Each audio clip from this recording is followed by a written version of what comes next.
بورډونو باندې ډېر لیکلی شوي تعلیم او تربیت، خو تعلیم شته، تربیت موږ د بچو نه کوو. سکول کې علم ورکوي. پاکستان کې علم ډېر زیات شو نن سبا، اسباب او ذرایم ډېر دي، کمپیوټر او نیټ وغیرہ پیسې کتابونه او بکس دونه دي چې د حد نه ہوتے. تعلیم شته، تربیت نشته. او تربیت کم یو دی، یورپی تربیت نه. هغه تربیت خو چې د خو د یورپ تهذیب ته ګورم، قسم په خدای کرکه راځي. یورپ ته د تهذیب ته ګورم، لاړې د توکلو دي پاغه خلکو، جنکه بربنډي ګرځي.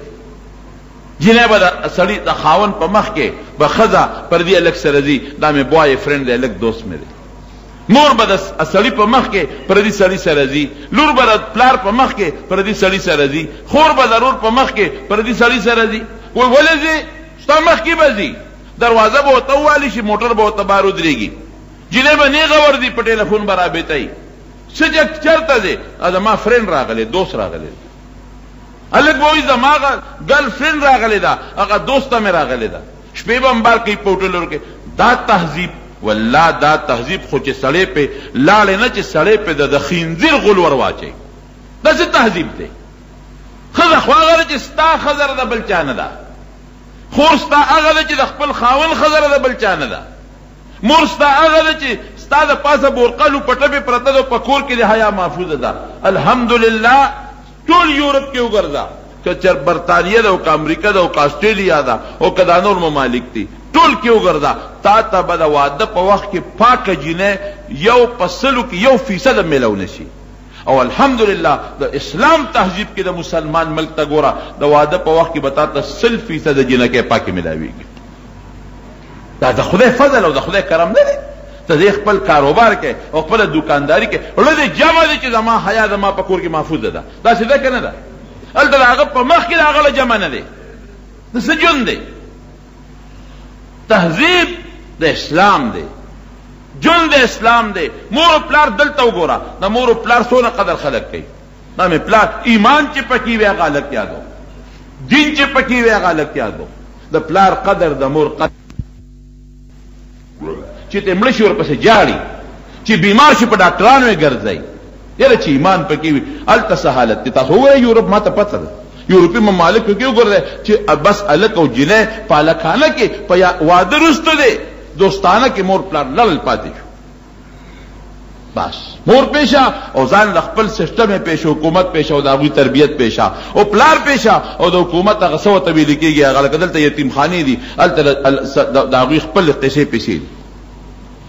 مخکې ما خپل اخبار کته، خپل اخبار مې کته، یو ښځې په نوسۍ دعوه کړې ده، په لور دعوه کړې ده په امریکا کې. ما خپل رساله کې کتلې دي، او جج سره دعوه کړې ده چې دا زما لور ده او ما سره یو ځای اوسېږي، یو فلیټ زما نه لاندې ده، ما سره ملاقات نه کوي. ججینه راغوښته، دا مور پتا دعوه کې دا ټیک تا ویو، بالکل ټیک تا، دې سره ولې ملاقات نه کوي؟ ستا مور نه ده، یادېږي دې نه؟ هغوی 50 منټونه دې ماله وخت راکړي. جنۍ څه وایي؟ وایي زه چې خپلې ډیوټۍ نه راشم ما سره وخت بیا نشته. ولې وخت نشته؟ وایي ما سپی د هغې سره لوبې کوم. سپی او مور یې وایي چې سپی سره لوبې کوي. جج ورته وایي دا مور دې خوښه ده که سپی وایي سپی مې دې نه زیاته خوښه ده. امریکې جج فیصله ولیکله چې قانون دې د هغې تپوس وکوه، په دې نیټ پته لګي ویې ګوره لغوندې. امریکې جج فیصله ولیکله چې که یو لور د مور سره ملاقات نه کوي، نیا سره نه کوي، هیڅ حق پې نه لري چې د هغه سره ملاقات په زور وکړي. دا جون دی؟ دا زندګي ده؟ جون خو موږ چې خدای را کړی د شریعت مطابق، والله پکې سکون او اطمینان هم دی. موږ ورتاسې بې څه شا کړی ده، دې ته جون وایي. نو لور له تربیت ورکړه، ښه تربیت ولا ورکړه چې دا سبا په کور کې دننه ده تر څو واده نه ده چې سره نشته. مالک ابن دینار رحمت الله علیه کور خرڅاو، دا هغه ګاونډ کې یو سړي کور خرڅاو. یو سړی ولا راغی وی دا کور خرڅوي، وی په څو خرڅوي؟ وی په 2000 درهم، په 2000 درهم. او ته دا څه عجیبه خبره ده، کور دې د ضرور دی او د ضرور روپو دی او خرڅوي په 2000. سړی ورته څه وایي؟ وی دا ټیک ته چې کور د ضرور دی، بالکل د زرو نه زیات نه دی. ولې په 2000 خرڅوي؟ وی په زر درته د مالک ابن دینار ګون لرقوم، زر کور دی د زرو د مالک ابن دینار ګون دی. وی مالک خو کور نی، اخبار په مدرسو کې ګرځي، او خانقاه کې لګیا دی منډې ترړې وی د کور دننه د ښځو ماحول په زر خرڅوم ما ته چې د هغې د زنانو نه کم خوشحالي او سکون میلاو دی پته نشته بل دی دا میلاویږي که نه میلاویږي په زر در باندې کور خرڅوم په زر د مالک ابن دینار د ښځو ګوڼ در باندې خرڅوم دا خو قیمتي شی دی موږ دا هر څه پرېښي دي نو دا به شریعت سره به برابرې شریعت سره به د خپل ماحول سیټ کې ښځې ته ماشومانو بچو باندې به دا محنت کې چې دې د شریعت مطابق زندگی تېروي اوس دا به په کومه طریقه د شریعت مطابق کوو زنانو سره به څه کوو شریعت به ورته څه ښیي په څه به ورته ښیي په والو ټکولو نه دا غلطې خبرې دي زمونږ په دې بانډو کې په دې کلو کې عموما همدقه دی سړي سره کوته کې او د ښځې ملی په معمولي خبره درزول دي نه ښه تربیت کوله کې د هغې یو څو مثاله درته ښیم حضرت عمر فاروق رضی الله تعالی عنه امیر المؤمنین دی په د اخره زمانه کې حضرت علی رضی الله عنه لور د ام کلثوم هغه ته وایي علي صاحب ته چې ستا دا لور ده او دا ما ته په نکاح زما عمر زیات دی دې وخت کې مې د واده ضرورت نشته خو زما د الله یو ارمان دی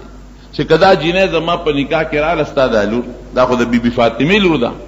نو که موږ له خدای لاندې اولاد راکړه بچي راکړل نو هغه به زما زوی وي او د نبي علیه السلام به نوسی وي دا مې شوق دی چې لاندې زما د حضور پاک نسب یو شي نو عربو کې اوس هم دا رواج نشته او مخکې هم دا نه او په شریعت کې هم دا پابندي نشته که د جینۍ عمر زیات او د هلک کمی یا د هلک زیات او د جینۍ کمی او دواړه سره خوشحاله ګورې د زور نه او مور پلار هم خوشحاله هېڅ پابندي نشته البته که چېرې هلک د ډېر عمر دی او جینۍ د هلک د مور پلار یې په زور ورکوي دا منع دي په شریعت کې یا مثلا جینۍ د ډېر عمر ده هلک د هلک دی او دا مور پلار هلک مجبوروي چې دا به خامخا کې د عمر رسیده هغه وایي بابا نیکو مور زما د مور په ځای ده نو نه شي مجبورولی خو که چېرته هلک او جینۍ هم خوشحاله یو مور پلار هم خوشحاله هېڅ بدیت نشته به هر کیف چې ورته یې وایي دا را په نکاح کا شوق مې داسې دی علي صاحب ورته څه وایي امیر المؤمنین خوښه به دې نه شي خو داسې کار دې درلېږم نو ته وګوره نو که دې خوښه شوه درته په نکاح کوم او که دې خوښه نه شوه نه در نکاح کوم او په شریعت کې دام جایز دي چې څوک یو جینۍ په نکاح غشتل غواړي نو د هغې مخ ته کتی شي خو د شهوت په بنیاد به نه ګوري حدیث چې پکې د نبی علیه السلام چې کومه ښځه په نکاح غواړي نو ته هغې ته کتی شي وګوره ولې څه پته لګي خوښه دې نه شي مور پلار یې درته وکړي نو سبا به د جینۍ ژوند هم غر کړي او ستا به هم غر کړي او چې ووینې خوښه دې شوه نو بس ژوند به دې بیا ښه تېرېږي جینۍ خو هلک لیدی شي په لاره ځي هلک ویني هغه ته کتلی شي هلک جینۍ ته نه شي کتی ځکه پړونې کې بنده ده نو ځکه یې دله د اختیار ورکړه به هر کیف چې دا جینۍ ورولېږله وي څادر به ورکړم نو ته که دې خوښه شوه وی څادر مې خوښ دی او که دې خوښه نه شوه نو وی څادر مې نه دی خوښ وی ښه څادر یې ورکړ علي صاحب یې ورشه امیر المؤمنین له دا څادر یوسه چې بابا مې را کړی ستا خوښ دی که نه دی خوښ دا چې یل څادر یې وړوله امیر المؤمنین ته وایي دا څادر مې بابا را کړی دی دا وګوره خوښ دی که دی نه دی خوښ عمر صاحب کې ډېره زیاته حیا وه هغه ورته کتی نه شو نو هغې دې خپو ته کتل مخ ته یې نه شو کتی خپو ته به وګورم څه اندازه به له دې نه معلومه کړم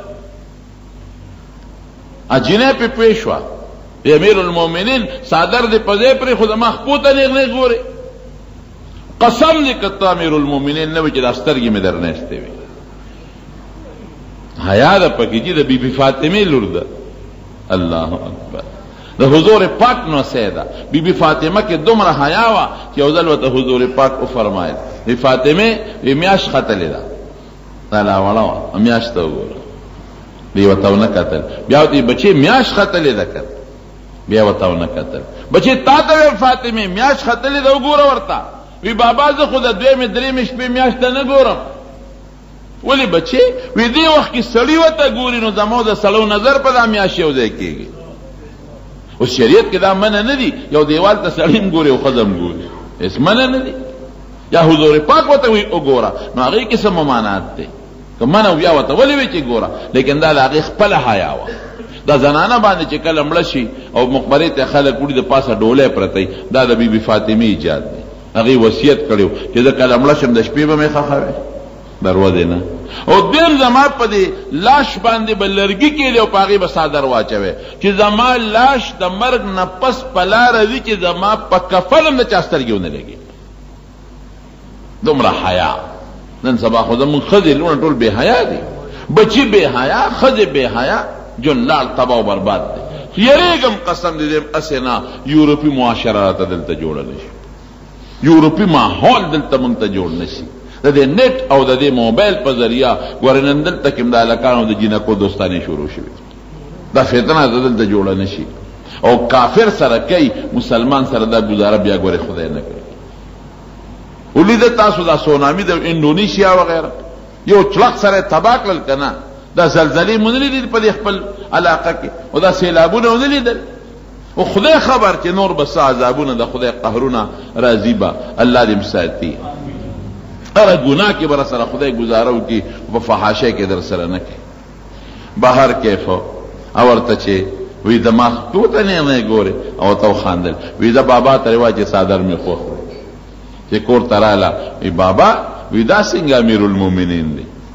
هغه خود صادر پرې خو او دماغ پوته نه کتل او ما ورته غوسه وکړه چې امیر المؤمنین نو د استرګي مې در نه استوي علي سے بوتی بچے خیر دار خاوند دے دار خاوند دے دته دی ورکوم بس هم چپ شو خبر خلاص شو دا جنې ورته واده کړه اتفاق دا چې په دغه زمانہ کې به خلکو په خود ظلمونه کړ او باندې سي خلک او عرب لک سخت می خزه به والي ډېر زیاته زنانه براته د حضرت عمر بیبي ته به شکایت کا اکثر به لاسونه ورته خلکو را کنه دی وجود تسنګ شین کړي دی راته وهله عمر سے په منبر اعلان وکړ اډر سرکاري جاری شو چې خزه بنوي د خزو وهل په بعض وختونو کې جایز دي لیکن رونو اغم خپل مرتبه دا غوري په درې مسلورم نمبر کې وهل جایز دي هغه کوم شرطونه دي درته به وره اوم درته وي وی بالکل بخزه نه وای ظلم بنه کوي خزو سره قسم دې حضور پاک مونږ ته فرمایي وی دا خزه تاسو سره قیدیان دي انهن عوان دا تاسو سره قیدیان دي کته ورته پلار کړه خو زی بکته نه پرې دي نشي کته ورته چې فلان کې رشتہ دار کړه زی بکته نه پرې دي نشي کور کې دنه ناسته دا نو دې سره بخسلوک کوي مرض وفات کې چې نبی کریم صلی الله علیه وسلم کله وفات کیږي اخیری تقریر چې نبی علیہ السلام کړی دی اخیری بالکل اخیری بار تروت او داسې حالت کې چې سر مبارک تړل او سر خوګېده په یو صحابي ورته راغی نبی علیہ السلام ته وی دا الله رسوله صحابه جاړي انصار بالخصوص ډېر زیات جاړي ځکه څو ورځې نستا ملاقات هغوی نه دی کړی نو نبی علیہ السلام یې موچت کې ما بوزه جمعات ته نو داسې حالت کې بوته چې یو لاس په یو صحابي ورواچو بل لاس په بل صحابي باندې ورواچو او دا خپل ګوري نشو نو پس راخکې شو صحابي بخاری شریف کې حدیث دی چې د نبی علیہ السلام د دې مټ ګوت نه یو کرخه په لار جوړه شو جمعه ته بوتن په منبر کې نو دا اخیری د پیغمبر علیہ السلام مبارک تقریر دی دینه پس جمعه ته راوته نه دی نو دې کې یو څو خبرې کړې دي یو پکې دا دی چې النساء وما ملکت ایمانکم ورته خذو خیال سره خذو سره خسلوک کوي وه ما تکوي ما ظلم ور سره مکوي مور پلار کور نه مبندوي او دویم ما ملکت ایمانکم وینزا غلام نوکر امسایا دا افسر ما تحت کم دے دا ما ملکت ایمانکم استاد قلم لاندې کم خلق دی یو ډایرکټر دی هغه سره لاندې چې کوم عمله ده هغه ایسیار ولې چې کم لیکي دا هغه د لاس قلم لاندې دی چې کم خلق استاد قلم لاندې دی نو کر دی کم سایه دی کم مزدور دی او کلان دی بابو دی د دې بګور ډیر زیات خیال ساتي دا به دې سره ظلم بنه کوي نو اخیری بیان کې حضور پاک د خذو ذکر کوي عمر صاحب اعلان وکړ چې خذو سره ظلم بنه کوي وهل ببندي نو چې دا دی وي خو خذ مستی کی سر خور لیکل خذ مستی کی کنه لګوزا وهي بنه غلق دباو کې روب کې خو بساته کنه روب نه دی وته ځان نه کار وکړه لګ روب کې بساته خذ نو بس ښځې مستې شوې، بیا به خاوندانو له جوابونه ورکړو. یو بانډیسي له ښځې جواب ورکړی، اواز یې پرې کړ. بانډیسي په منډه راغی چې عمر صاحب ته شکایت کوم چې مونږ باندې دیوال بند کړي دي، راشه زمونږ د ښځو حال وګوره. خو چې یو خبره کوو 10 جواب راکوي. بانډیسي چې راغی دا داسې وخت و چې حضرت عمر فاروق رضی الله عنه سره همدغې ام کلثوم شور جوړ کړی دی او جواب ورکوي، اواز یې پرې اوچت کړی دی. بانډیسي دروازه وواله، خو اواز یې واورېده د دننه نه چې دا خو عمر صاحب باندې هم دی بی بی اواز را پورته کړی، جوابونه ورکوي. چې عمر صاحب وله راووته، بانډیسي ورته وایي، بانډیسي ته وایي څنګه راغلی؟ وی صاحب یو مسله مې راوړې وه خو حل شوه. څنګه حل شوه؟ و دې نه وی حل شوه. وی ما د ښځې شکایت راوړی چې ښځه ماله جواب راکوي، خو استال مې په کور کې دننه ولیده چې ته ګزاره کې مونږ خو به سر کې کوو. او ته څه وایي؟ وی ګوره دا ښځه تا له یو څو ډیوټۍ کوي. یو ډیوټي دله دا کوي چې د کور څوکیداري دی کوي. که ته بار یو ښځه یو هم په کور کې دننه یوازې دا غل نه راځي. دا یو ډیوټي شو. دویمه ډیوټي څه کوي؟ پخلی دله کوي، ستا هم کوي، ستا د میلمه هم کوي. درېیمه ډیوټي سره جامې دله وینځي، ستا مینځي او ستا د مزدور او چاکره مینځي، څادر هم درله وینځي. او څلورمه څه ده؟ کور دله صفا کوي، چپړاسي خدمت دله کوي، کلاس 4. او پنځم نظر دی پې د ګناه نه بچ دی. نو چې کومه ښځه تاله دا 5 ډیوټۍ کوي، که دی دله نه کولې او ځان له د جامې دوبي راوړلې، ډوډۍ دې ځان له هوټل نه راوړلې او څوکیدار دې هم نیولې او کور کې دننه سفید هم سړی څومره پیسې به دنه تلې. نو چې دا 5 ډیوټۍ دله څوک کوي او ګزاره ورسره نه کوي.